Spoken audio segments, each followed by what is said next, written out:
அப்பா அம்மா போன் பண்ண உடனே எடுத்து அப்பா அப்பா வை வை வை வை சொல்லாத. உங்க அம்மா போன் பண்ணி எங்கடா இருக்க, அம்மா வை வை வை சொல்றேன் ஃப்ரெண்ட்ஸ் கூட இருக்கேன்னு சொல்லாத.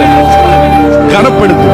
போன் பண்றாங்களா பைக்கை நிறுத்தி சொல்லுங்கம்மா என்ன பண்றீங்க, சாப்பிட்டீங்களா கேளு. உன்னை விசாரிக்கிறாங்கல்ல. உனக்கு ஒரு பிரச்சனைனா உன் ஃப்ரெண்ட்ஸ் வர மாட்டான், உன் குடும்பம் தான் வரும். நீ ஆக்சிடென்ட் ஆகி ரோட்ல விழுந்துட்டீங்கன்னா உன் ஃப்ரெண்ட்ஸ் காசு தர மாட்டான், உங்க அப்பா தான் தலையை பிச்சுக்குவார் என் பையனுக்கு ஆபரேஷன் பண்ணணும். உன் ஃப்ரெண்ட்ஸ் வர மாட்டான்.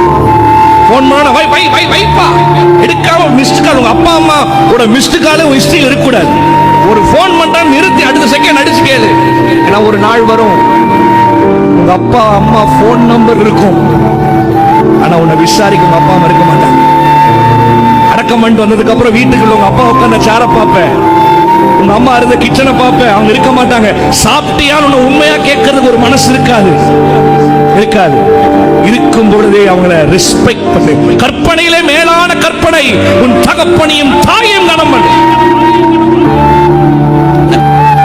Respect your parents.